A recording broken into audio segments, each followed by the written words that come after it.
Black body রেডিয়েশনের spectral distribution কেমন হয় এবং তার প্রপার্টিস কেমন সেগুলো আজকে দেখা যাক, ঠিক আছে। সো ব্ল্যাক বডি রেডিয়েশন, তো প্রথমে আমাদের জানতে হবে যে ব্ল্যাক বডি কি, হোয়াট ইজ ব্ল্যাক বডি, তাই না? সো ব্ল্যাক বডিটা কি সেটা জানা যাক, তারপরে আমরা আস্তে আস্তে দেখবো যে ব্যাপারটা কী বেসিক্যালি, ঠিক আছে। So black body, basically black body হচ্ছে কি এমন এক ধরনের একটা বডি, ঠিক আছে, যে বডিতে যে কোনো ধরনের রেডিয়েশন যদি পড়ে, যে কোনো ফ্রিকোয়েন্সি, যে কোনো ওয়েভলেন্থের রেডিয়েশন যদি পড়ে, এই বডিটা কী করবে, সেটা অ্যাবজর্ব করে নিতে পারবে। যে কোনো ধরনের, মানে ইউনিভার্সে যত ধরনের ফ্রিকোয়েন্সি বা ওয়েভলেন্থের রেডিয়েশন রয়েছে, সমস্ত ধরনের রেডিয়েশনকে কি এই বডিটা অ্যাবজর্ব করে নিতে পারবে। এবং এই বডিটা ইউনিভার্সে যত ধরনের ফ্রিকোয়েন্সি বা যত ধরনের ওয়েভলেন্থের রেডিয়েশন রয়েছে, সমস্ত ফ্রিকোয়েন্সির রেডিয়েশনকে সে কী করতে পারবে, ইমিট করতে পারবে। এটা ইনসিডেন্ট হচ্ছে, এটা মানে এটা অ্যাবজর্ব করছে, এটা এটা কী করছে, ইমিট করছে, ঠিক আছে। মানে এই বডিটা, এটাকে আমরা বলবো ব্ল্যাক বডি, বিবি, ওকে, ব্ল্যাক বডি।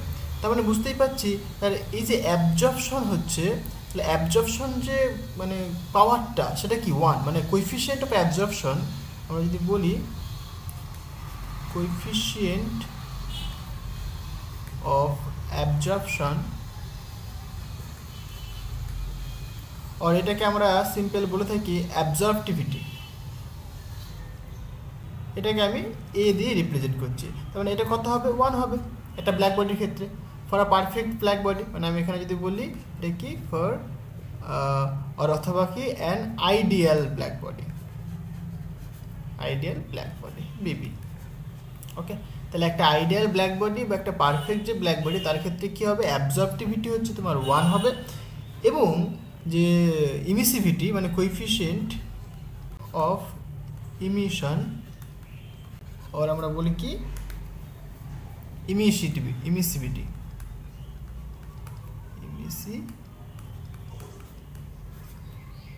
এটাকে আমি সাপোজ ইপসাইলেন দিয়ে লিখছি, সেটা কথা হবে, এটাও কিন্তু ওয়ান হবে, ঠিক আছে। তাহলে সেই ধরনের বডিকে আমরা বলবো ব্ল্যাক বডি। মানে আমরা সিম্পল বুঝতেই পারছি, সমস্ত রেডিয়েশন সে অ্যাবজর্ব করতে পারবে এবং সমস্ত ধরনের রেডিয়েশন সে ইমিট করতে পারবে, সেই ধরনের বডিকে আমরা বলে থাকি ব্ল্যাক বডি। ক্লিয়ার? এখানে ডেফিনেশনটা আমি জাস্ট লিখে দিচ্ছি, বডি, তাহলে এইটা হচ্ছে কি আমাদের ডেফিনেশন, যে একটা body having a surface which can absorb all the radiation of all frequencies incident on it and emit all the radiation, that body is called black body. তাহলে একটা ব্ল্যাক বডি যেটা কি সমস্ত ধরনের রেডিয়েশনকে সে অ্যাবজর্ব করতে পারবে এবং সমস্ত ধরনের রেডিয়েশনকে সে ইমিট করতে পারবে, সেই ধরনের বডিকে বলি আমরা ব্ল্যাক বডি।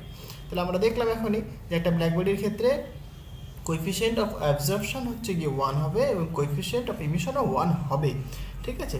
আচ্ছা, অ্যাকচুয়ালি বেসিক্যালি কি আইডিয়াল বা পারফেক্ট বলে কিছু হয় না নিউজারে, আমরা সবাই জানি। তার মানে কি এখানেও একই রকম ব্যাপার, পারফেক্ট ব্ল্যাক বডি বা আইডিয়াল ব্ল্যাক বডি বলে কিছু নেই, ঠিক আছে। তবে কিছু আছে এক্সাম্পল, আমি কিছু এক্সাম্পল নিচ্ছি যারা পুরো পারফেক্ট নয় বাট পারফেক্টের মতোই বিহেভ করে। যেমন এক রয়েছে সাপোজ ল্যাম্প ব্ল্যাক, ঠিক আছে। এর যে মানে মানে কোএফিসিয়েন্ট অফ অ্যাবজর্পশন এটা প্রায় 96%, ঠিক আছে, অ্যাপ্রক্সিমেট 96%, মানে ইনসিডেন্ট যে লাইট যে পড়ছে, রেডিয়েশন যে পড়ছে, তার 96% সে অ্যাবজর্ব করতে পারে। আর আরেকটা রয়েছে প্ল্যাটিনাম ব্ল্যাক, এটা প্রায় 98% অ্যাবজর্ব করতে পারে। যে লাইটটা পড়ছে, যে একটা বডির উপর যে লাইট পড়ছে, রেডিয়েশন পড়ছে, তার 96% অ্যাবজর্ব করতে পারে ল্যাম্প ব্ল্যাক, আর 98% অ্যাবজর্ব করতে পারে প্ল্যাটিনাম ব্ল্যাক। তাহলে এরকম রয়েছে। আরেকটা আইডিয়াল বলতে পারি আমরা, আইডিয়াল ব্ল্যাক বডি, যেমন হচ্ছে কি সান একটা আইডিয়াল ব্ল্যাক বডি, আমাদের সূর্য যেখান থেকে আমরা রেডিয়েশন পাচ্ছি, এটা অ্যাপ্রক্সিমেট তার অ্যাবজর্পশন মানে অ্যাবজর্পটিভিটি এবং যে ইমিসিভিটি, এটা কি অ্যাপ্রক্সিমেট ওয়ান, ঠিক আছে। মানে এর ক্ষেত্রে আমরা বলতে পারি এ নিয়ার ইকুয়ালস টু ওয়ান এবং ইপসাইলেন নিয়ার ইকুয়ালস টু ওয়ান। তো এই হচ্ছে কিছু এক্সাম্পল রয়েছে। এবার আমরা ব্ল্যাক বডি আমরা তৈরি করতে পারি, মানে এক্সপেরিমেন্টাল পারপাসে আমরা কি ব্ল্যাক বডি তৈরি করতে পারি।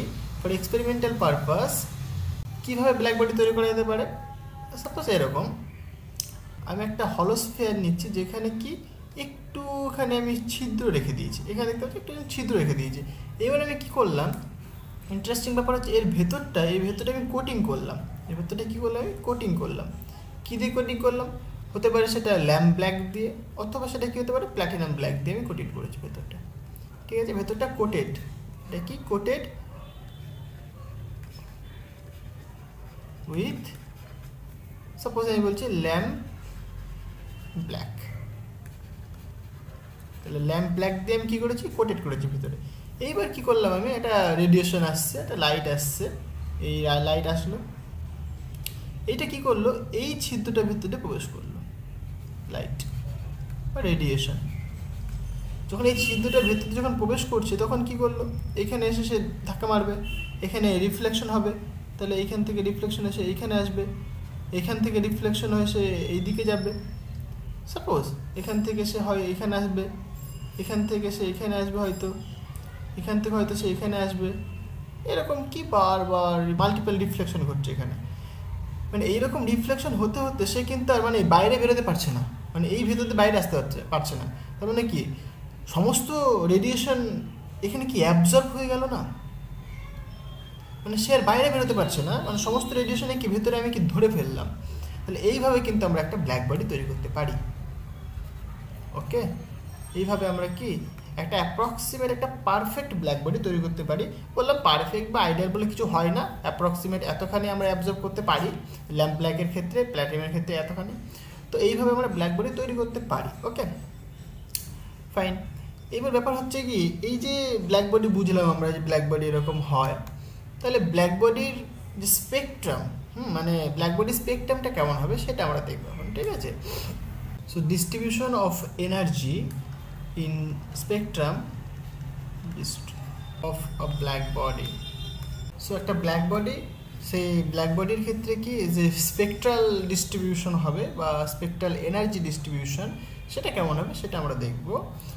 আচ্ছা, তো সেটা বেসিক্যালি কেমন হয়, ব্যাপারটা এরকম, ব্যাপারটা সাপোজ ওয়েভলেন্থ, মানে অ্যাকচুয়ালি ওয়েভলেন্থের সাথে এনার্জি ডেন্সিটির যে কেমন ভ্যারিয়েশন হবে, বা অ্যাকচুয়ালি যে রেডিয়েশন যে এনার্জি মানে রেডিয়েন্ট এনার্জি তার সাথে যে কেমন ভেরিয়েশন দেখবো আমরা, সেটাই এখানে বেসিক্যালি গ্রাফটা হবে। এবার এখানে কী হবে, টেম্পারেচারটা কনস্ট্যান্ট থাকবে। আমি বলি বেসিক্যালি কী ব্যাপারটা, the study of the radiant energy, মানে radiation energy with different wavelengths at constant temperature. তাহলে এইটা আমরা দেখবো বেসিক্যালি। ঠিক আছে, তার যে প্লটটা হবে বেসিক্যালি এরকম হয়, এই এক্স অ্যাক্সিস বরাবর থাকবে ল্যামডা, এর যে ইউনিটটা হবে সাপোজ অ্যাংস্টমে, আর এই দিক বরাবর থাকবে, মানে এই দিক বরাবর রয়েছে আমাদের ল্যামডা, এই দিক বরাবর হবে আমাদের এনার্জি ডেন্সিটি, বা বেসিক্যালি এটাকে আমরা বলে থাকি ইমিসিভ পাওয়ার। হ্যাঁ, ইমিসিভ পাওয়ারটা কি সেটা আমি বলছি এখনই, তার ডাইমেনশনটা কী বা তার ইউনিটটা কী হবে সেটাও আমি বলছি। বেসিক্যালি ইমিসিভ পাওয়ার মানে রেডিয়েন্ট এনার্জি বা radiation energy per unit area per unit time in the মানে in the range of wavelength, সেটা হচ্ছে তোমার ইমিসিভ পাওয়ার। মানে ইমিসিভ পাওয়ারের যে ডেফিনেশন সেটা বেসিক্যালি এটা, ই ল্যামডা যেটা সেটা হচ্ছে কি বেসিক্যালি ইমিসিভ পাওয়ার, আর এটা হচ্ছে তোমার ই ল্যামডা। এটা বলছি বেসিক্যালি রেডিয়েন্ট এনার্জি বা এনার্জি রেডিয়েটেড, একই কথা, energy radiated per unit area per unit time বা পার ইউনিট সেকেন্ড বলতে পারি, পার সেকেন্ড বলতে পারি আমরা, in the range of wavelength lambda to lambda plus d lambda. ঠিক আছে, ডিভাইডেড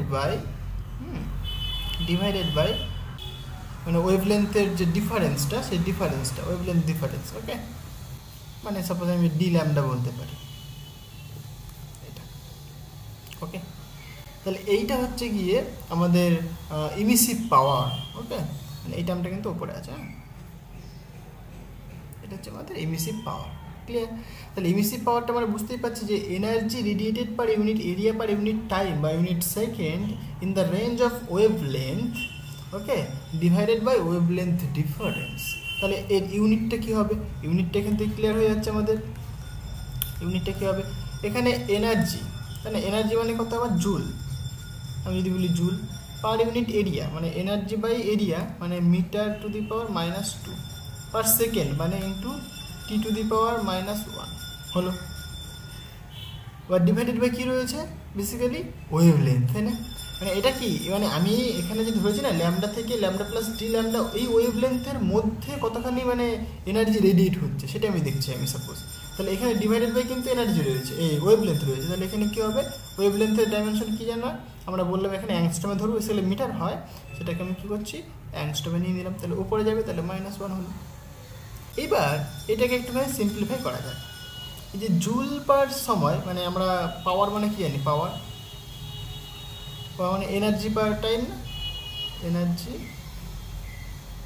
পার টাইম, এটাই তো পাওয়ার, মানে rate of energy that is call power. তাহলে এই জুল পার টাইম এটা কি পাওয়ার দেবে? পাওয়ারের ইউনিট কী হয়? ওয়াট হয়। তাহলে আমি এখানে কি লিখতে পারি? ওয়াট ইন্টু এখানে কি meter to the power -2 into angstrom to the power -1। তাহলে এইটা হচ্ছে কি আমাদের ইউনিট হবে। ঠিক আছে? তাহলে ইমিসিভ পাওয়ার তার যে ইউনিট সেটা কি? এইটা। ক্লিয়ার? তাহলে ইমিসিভ পাওয়ারটা ক্লিয়ার হয়ে গেল যে কি ইমিসিভ পাওয়ারটা। ওকে, তাহলে এইটা হচ্ছে কি আমাদের ইমিসিভ পাওয়ার। এবার আমাদের স্পেকট্রাল ডিস্ট্রিবিউশনটা দেখা যায় কেমন হয়। ওকে, এখানে আমি বললাম যে এই রেডিয়েন্ট এনার্জিটা কি করবে? ভ্যারি করবে উইথ ডিফারেন্ট ওয়েভলেন্থ, মানে ডিফারেন্ট ওয়েভলেন্থে ডিফারেন্ট হবে অ্যাট কনস্ট্যান্ট টেম্পারেচার। সাপোজ আমি একটা কনস্ট্যান্ট টেম্পারেচার ধরছি, একটা টেম্পারেচারে তার যে ডিস্ট্রিবিউশনটা সেটা সাপোজ এরকম।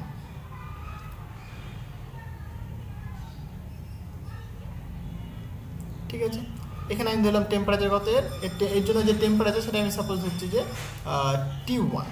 T1 হচ্ছে এর টেম্পারেচারটা। ভালো কথা। এইবার তাহলে T1 টেম্পারেচারে আমি এরকম স্পেকট্রাল ডিস্ট্রিবিউশন পেলাম। এবার টেম্পারেচারটা আমি একটু কমালাম, আমি বলছি সাপোজ টেম্পারেচার আমি T2 করলাম, তার জন্য স্পেকট্রাল ডিস্ট্রিবিউশনটা সাপোজ এরকম পাচ্ছি আমি।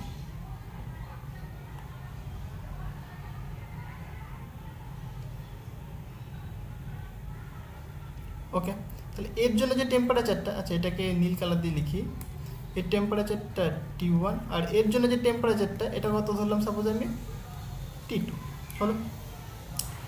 এবার আমি কী করলাম? আরেকটা টেম্পারেচার নিলাম, সেই আরেকটা টেম্পারেচারে তার স্পেকট্রাল ডিস্ট্রিবিউশন কেমন হবে সেটা আমি দেখার জন্য দেখছি আমি। সেটা সাপোজ এইরকম, এই টেম্পারেচার বলছি আমি T3। এখানে এবার টেম্পারেচার রেঞ্জটা বলে দিই আমি, basically T1 is greater than T2 is greater than T3। এই হচ্ছে কি টেম্পারেচার। ঠিক আছে, তাহলে এই টেম্পারেচার হাই, তারপরে এটা, তারপরে এটা। এবার তোমরা ভালো করে এখানে লক্ষ্য করে দেখো, এই যে এই টেম্পারেচারের যে স্পেকট্রাল ডিস্ট্রিবিউশনটা পেলাম, ঠিক আছে, এটা একটা ম্যাক্সিমাম মানে ভ্যালু পাচ্ছি আমরা এই ইমিসিভ পাওয়ারের একটা পার্টিকুলার একটা ওয়েভ লেন্থে, তাই নয় কি? সেটা এখানে আমরা বলছি সেটা সাপোজ ল্যামডা 1m হলো। এবার এর ক্ষেত্রে এই যে গ্রিন কালারটা, তার ক্ষেত্রে আমরা পাচ্ছি আমরা কি আবার একটা ওয়েভলেন্থ, মানে এর ম্যাক্সিমাম ভ্যালু পাচ্ছি কোন একটা ওয়েভলেন্থে পাচ্ছি আমরা ল্যামডা সাপোজ 2m। সিমিলারলি এইটার ক্ষেত্রেও কিন্তু পাচ্ছি আমরা, এটা আমি সাপোজ বলছি ল্যামডা 3m। ওকে, এখানে কেমন? এখানে দেখো এই যে ল্যামডা 1m হ্যাঁ is less than lambda 2m, okay, is less than lambda 3m। তাহলে ঘটনাটা কি হচ্ছে এখান থেকে কি কি বোঝা যাচ্ছে? বেসিক্যালি আমরা যদি এই প্লটটা ভালো করে অবজার্ভ করি তাহলে অনেক কিছু বুঝতে পারবো এখান থেকে। যেমন ফার্স্ট কেস আমি বলছি, ওকে, ফার্স্ট কেস কি দেখতে পাচ্ছি আমরা যে টেম্পারেচার যদি আমরা ইনক্রিজ করি, টেম্পারেচার ইনক্রিজ করলে পরে আমরা সমস্ত ল্যামডা সমস্ত ভ্যালুর জন্যই এই ই ল্যামডা সেটা ইনক্রিজ করছে, তাই না? তাহলে এই প্রপার্টিটাই বলতে পারি তাহলে প্রথম কি বললাম, আমরা যদি টেম্পারেচার যদি বাড়াই, টেম্পারেচার যদি ইনক্রিজ করি, তাহলে ই ল্যামডা এটাও কিন্তু ইনক্রিজ করছে। এটা কি ফর অল ওয়েভলেন্থ বা এভরি ওয়েভলেন্থ, এভরি ল্যামডা, ঠিক আছে। এইটা ফার্স্ট প্রপার্টি দেখতে পাচ্ছি এখান থেকে। সেকেন্ড কি দেখতে পাচ্ছি আমরা, বেসিক্যালি এই ল্যামডা মানে একটা কনস্ট্যান্ট টেম্পারেচার যদি আমি ধরি, সাপোজ এই ধরলাম T1টা ধরলাম, তাহলে কি দেখতে পাচ্ছি যে একটা কনস্ট্যান্ট টেম্পারেচারে আমি যদি ল্যামডাটা যদি ইনক্রিজ করি আস্তে আস্তে, ইনক্রিজ করলে কি দেখতে পাচ্ছি আমরা, ইমিসিভ পাওয়ারটা আস্তে আস্তে ইনক্রিজ করছি, ইনক্রিজ করে একটা সময় গিয়ে ম্যাক্সিমাম ভ্যালু হয়ে যাচ্ছে, তাই না? এখানে একটা ম্যাক্সিমাম ভ্যালু দিচ্ছে না, এটা হচ্ছে আমি সাপোজ হচ্ছে ই ল্যামডা এম, এর ক্ষেত্রে এটা 1 করে দিলাম। তাহলে মানে ল্যামডার ভ্যালু ইনক্রিজ করতে করতে একটা পার্টিকুলার একটা ল্যামডা 1m একটা মানে একটা ম্যাক্সিমাম ভ্যালু অফ ল্যামডায় এই ইমিসিভ পাওয়ারটা একটা ম্যাক্সিমাম ভ্যালু দিচ্ছে একটা পার্টিকুলার টেম্পারেচারে, তাই নয় কি?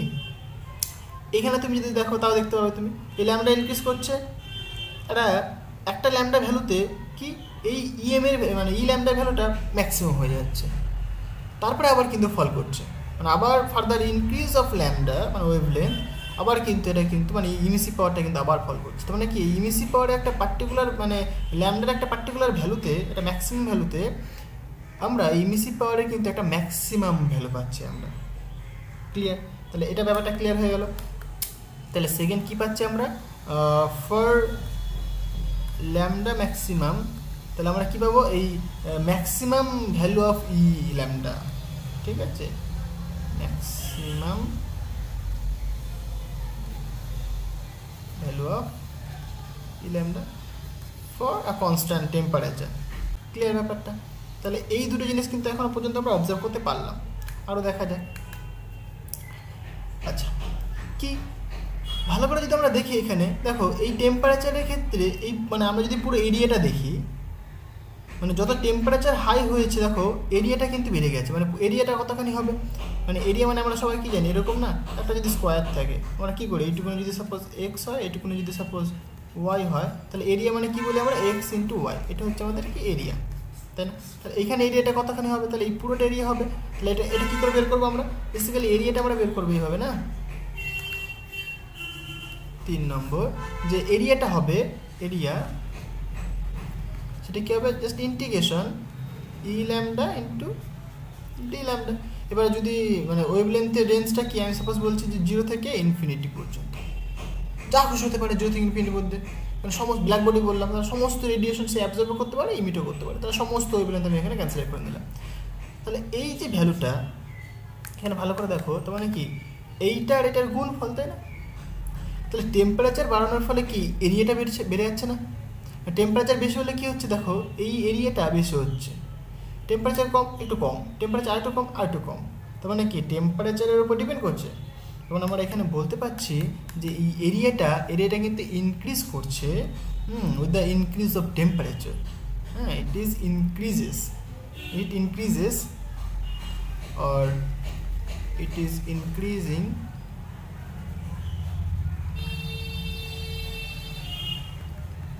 with the increase of temperature। Clear হয়েছে? তাহলে এইটা কিন্তু বেড়ে যাচ্ছে, তার মানে কি এইটা কি রিপ্রেজেন্ট করছে, বেসিক্যালি টোটাল, এটা রিপ্রেজেন্ট করছে বেসিক্যালি আমাদের কাছে কি টোটাল রেডিয়েন্ট এনার্জি, এটা রিপ্রেজেন্ট করছে টোটাল রেডিয়েটেড এনার্জি বা এনার্জি রেডিয়েটেড, এরকম লিখি, total energy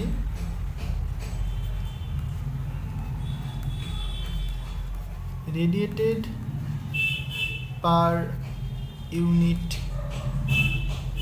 area per unit time. হ্যাঁ, তাহলে এই যে per unit area per unit টাইমে যে এনার্জি রেডিয়েট হচ্ছে, টোটাল এনার্জি রেডিয়েট হচ্ছে, সেটা কিন্তু ইনক্রিজ করছে বা ডিপেন্ড করছে কার উপরে, টেম্পারেচারের উপরে। তাই এটাকে আমরা বলে থাকি, সিম্পল কি বলে থাকি, এটাকে আমরা টোটাল ইমিসিভ পাওয়ার, এটাকে আমরা বলে থাকবো কি বেসিক্যালি টোটাল ইমিসিভ পাওয়ার। ক্লিয়ার? তার মানে এইটুকুনি ক্লিয়ার হয়ে গেল যে বেসিক্যালি যে এই টোটাল ইমিসিভ পাওয়ারটা কি ডিপেন্ড করছে কিন্তু টেম্পারেচারের উপর। তাহলে এই পয়েন্ট আমরা লিখতে পারি। সুতরাং যে total emissive power of a black body at a temperature, suppose T, at a temperature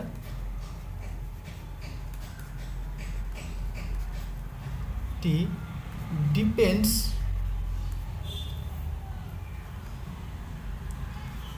only on the temperature.